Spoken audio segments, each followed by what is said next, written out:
Hi friends, welcome back to our channel. Friends, మన channel cricket సంబంధించిన ప్రతి చిన్న అప్డేట్ మన ఛానల్లో రెగ్యులర్గా వస్తుంటాయి. ఇంకా మన ఛానల్ని సబ్స్క్రైబ్ చేసుకోకపోతే ఫ్రెండ్స్ వెంటనే సబ్స్క్రైబ్ చేసుకోండి అండ్ పక్కన ఉన్న బెల్ని యాక్టివేట్ చేసుకోండి. అండ్ అదే ఇంకా మన వీడియోని లైక్ చెప్తే ఫ్రెండ్స్ వెంటనే లైక్ చేస్తే మనం వీడియోలకే తింటాం. ఫ్రెండ్స్ తప్పకుండా లైక్ చేయండి. లైక్ చేస్తే మన వీడియో మార్కెట్కి ఫాస్ట్ రీచ్ అవుతుంది. ఇక IPL 2025లో మ్యాచ్ నెంబర్ 14 వచ్చేసి RCB వర్సెస్ గుజరాత్ టైటన్స్. ఇక ఈ IPL 2025లో రెండు టీంలు కూడా వాళ్ళ క్యాంపెయిన్ అయితే మంచిగా స్టార్ట్ చేసినాయి. RCB 2 మ్యాచ్లు ఆడితే 2 మ్యాచ్లు గెలిచింది, టేబుల్లో ఫస్ట్ ప్లేస్లో అవుతుంది. ఇక మరోవైపు గుజరాత్ టైటన్స్ 2 మ్యాచ్లు ఆడితే అందులో ఒకటి గెలిచింది, ఒకటైతే ఓడిపోయింది, టేబుల్లో 4th ప్లేస్లో అవుతుంది. సో రెండు టీంలు కూడా చాలా మనకి సాలిడ్గా కనబడుతున్నాయి. ఇక ఈ మ్యాచ్ వచ్చేసి అక్కడ చిన్న సమయంలో జరగబోతుంది. మరి ఇక్కడ వికెట్ ఏ విధంగా ఉంటుంది అనేది చాలా మనకి ఇంట్రెస్టింగ్ కనబడుతుంది. ఎందుకంటే ఇక్కడ మనం యూజువల్గా చూసుకుంటే చాలా హై స్కోరింగ్ మ్యాచెస్ అయితే మనం చూసినాం. గత సీజన్లో కూడా మరి SRH రికార్డ్ బ్రేకింగ్ స్కోర్ అయితే కొట్టింది 287. సో కాబట్టి పిచ్ అయితే చాలా ఫ్లాట్గా ఉంటుంది, బాల్ అనేది ఈజీగా బ్యాట్మెన్కి వస్తుంది, దట్టు చిన్న బౌండరీస్ కాబట్టి ఈ మ్యాచ్లో కూడా మనం హై స్కోరింగ్ మ్యాచ్ చూసే అవకాశం అయితే మనకు కనబడుతుంది. ఇక ఇక్కడ మొత్తం 94 మ్యాచెస్ ఆడితే అందులో ఫస్ట్ బ్యాటింగ్ వేసి 41 టైమ్స్ గెలిచిళ్ళు, సెకండ్ బ్యాటింగ్ వేసి 49 టైమ్స్ గెలిచిళ్ళు. ఇక 4 మ్యాచ్లు నో రిజల్ట్గా మూసినాయి, ఒక మ్యాచ్ టై అయింది. యావరేజ్ ఫస్ట్ ఇన్నింగ్స్ స్కోర్ చూసుకుంటే 178, హైయెస్ట్ టీమ్ టోటల్ వచ్చేసి 287, హైయెస్ట్ టోటల్ సక్సెస్ఫుల్ వచ్చేసి చేసాడు 213. అంటే మినిమం 200 కొట్టాలి మరి ఇక్కడ మీరు ఫస్ట్ బ్యాటింగ్ పడితే గిట్ట. ఇక వీరి మధ్య హెడ్ రికార్డ్ చూసుకుంటే మొత్తం 5 మ్యాచ్లో 3 RCB గెలిచింది, 2 GT గెలిచింది. ఇక ఈ వెన్యూలో 2 మ్యాచ్లు ఆడితే ఒకటి GT గెలిచింది, ఒకటైతే RCB అయితే గెలిచింది. హెడ్ పరంగా చూసుకుంటే స్లైట్ ఎడ్జ్ RCBకి అయితే మనకు కనబడుతుంది. బట్ రెండు టీంలు కూడా చాలా స్ట్రాంగ్గా మనకైతే కనబడుతున్నాయి. ఇక టీమ్ సీజన్కి అయితే ఫస్ట్ మనం RCB టీం చూసుకుంటే మరి RCB వాళ్ళ క్యాంపెయిన్ ఏ విధంగా స్టార్ట్ చేసిందో మనం చూసినాం. 2 గెలిచిళ్ళు. ఫస్ట్ మ్యాచ్ KKR పైన గెలిచిళ్ళు, వాళ్ళ హోమ్ గ్రౌండ్కి పోయి, అండ్ చెన్నైని కూడా ఓడగొట్టి వస్తున్నారు. బ్యాటింగ్లో అని, బౌలింగ్లో అని, ఫీల్డింగ్లో అని ఆన్ స్పాట్ ఉన్నారని చెప్పుకోవచ్చు. ఇక బ్యాటింగ్లో మనం చూసుకుంటే వాళ్ళ openers Phil Salt and Virat Kohli ఏ విధంగా వీళ్ళకి స్టార్ట్స్ ఇస్తున్నారో మనం చూసినాం. ముఖ్యంగా ఫిల్ సాల్ట్ లాస్ట్ మ్యాచ్లో కూడా 32 అయితే కొట్టిండు. అంతకుముందు మ్యాచ్లో కూడా మంచి నాకైతే ఆడినని చెప్పుకోవచ్చు. దట్టు చిన్న సమయం కూడా ఇతనికైతే మంచి సెట్ అయితే ఒకటి. సో చూడాలి మరి ఏ విధంగా రన్స్ అనేది ఇంట్రెస్టింగ్ కనబడుతుంది. ఇక మరోవైపు విరాట్ కోహ్లీ కూడా లాస్ట్ మ్యాచ్లో 30+ రన్స్ అయితే స్కోర్ చేసిండు. అంతకుముందు మ్యాచ్లో కూడా ఇతను కూడా 50+ రన్స్ అయితే స్కోర్ చేసిండు. సో విరాట్ కోహ్లీ కూడా మంచి ఫామ్లో అయితే ఉన్నాడని చెప్పుకోవచ్చు. మరి ఇక్కడ ఏ విధంగా రన్స్ అనేది ఇంట్రెస్టింగ్ కనబడుతుంది. ఇక నెంబర్ 3 దేవదత్ పడిక్కల్ కూడా మంచి కమ్ అయితే ఆడింది లాస్ట్ మ్యాచ్లో. ఇక తర్వాత రజత్ పతిదార్ కూడా లాస్ట్ మ్యాచ్ మనం చూసినాక 51 అయితే స్కోర్ చేసిండు. 32 బాల్స్లో 4 4s 3 6s 159 strike rate, that ఆ పిచ్లో. సో కాబట్టి చాలా ఇంపార్టెంట్ రోల్ అయితే ప్లే చేస్తాడు అక్కడ మరి మిడిల్ ఓవర్స్లో. ఇక తర్వాత వీళ్ళకి బ్యాటింగ్లో అక్కడ మనం చూసుకుంటే లివింగ్స్టన్ ఉన్నాడు, జితేష్ శర్మ ఉన్నాడు, టీమ్ డేవిడ్ ఉన్నాడు. లాస్ట్ మ్యాచ్ మనం చూసినాక అక్కడ మరి లివింగ్స్టన్ కొంచెం డిసప్పాయింట్ చేసిండు. బట్ టీమ్ డేవిడ్ మాత్రం చాలా బెటర్ రాణించిండు. 22 కొట్టిండు 8 బాల్స్లో 1 4 3 6s. సో అక్కడ వీళ్ళకి మూమెంట్ అనేది చేంజ్ అయింది అని చెప్పుకోవచ్చు. ఇక వీళ్ళ బౌలింగ్లో చూసుకుంటే మరి ఫాస్ట్ బౌలర్స్ ఏ విధంగా రాస్తున్నారో మనం చూస్తున్నాం. అక్కడ చూసుకుంటే జోస్ అజిల్వుడ్ కానీ, భువనేశ్వర్ కుమార్ కానీ, అండ్ ఎస్ దయాల్ కానీ ముగ్గురు కూడా లాస్ట్ మ్యాచ్ మనం చూసినాక మంచి వికెట్స్ అయితే తీసుకున్నారు. జోస్ అజిల్వుడ్ అక్కడ 4 ఓవర్లు వేసిండు, 3 వికెట్లు తీసుకున్నాడు, జస్ట్ 21 రన్స్ మాత్రం ఇచ్చిండు 5.2 ఎకానమీతోని. సో ఈ మ్యాచ్ కూడా అదే కంటిన్యూ చేయాలంటే చూస్తాడు. బట్ చిన్న సమయంలో మరి ఏ విధంగా బౌలింగ్ వేస్తారు అనేది ఇంట్రెస్టింగ్ కనబడుతుంది.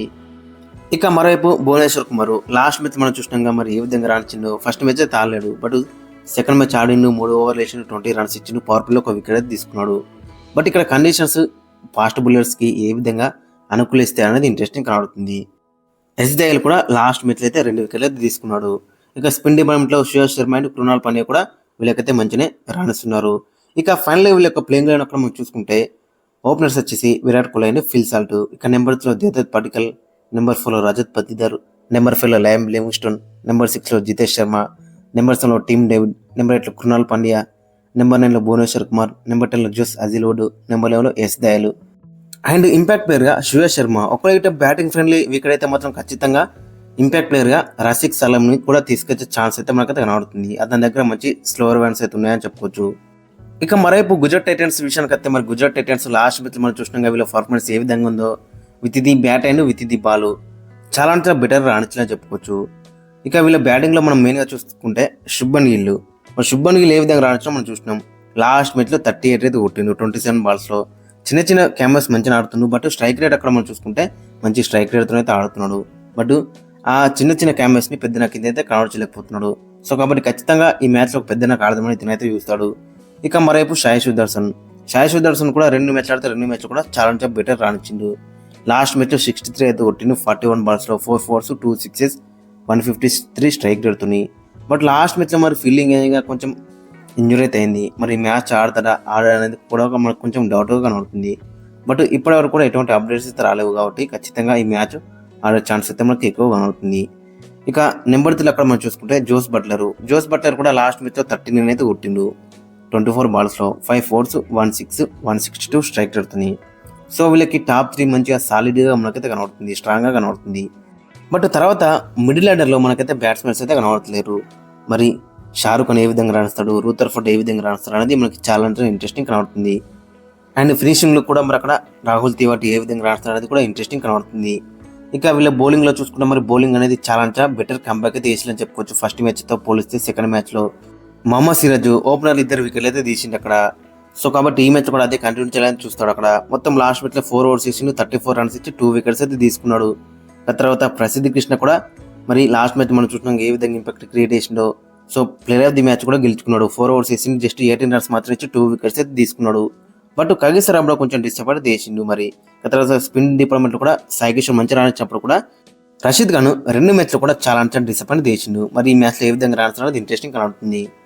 ఇక ఫైనల్ వీళ్ళ యొక్క ప్లేయింగ్ లో అక్కడ మనం చూసుకుంటే శుభన్ గిల్ అండ్ సాయి సుదర్శన్ ఓపెనింగ్ లో బరిలోకి దిగుతారు. ఇక number 3 Jos Buttler, number 5 Sherfane Rutherford, Glenn Phillips, 5 Shahrukh Khan, 6 Rahul Tewatia, 7 Rashid Khan, 8 R Sai Kishore, 9 Kagiso Rabada, 10 Mohammed Siraj, 11 Prasidh Krishna, impact పేరుగా ఇషాంత్ శర్మ. ఓవరాల్ చూసుకుంటే చాలా బెటర్గా మనకైతే కనబడుతుంది.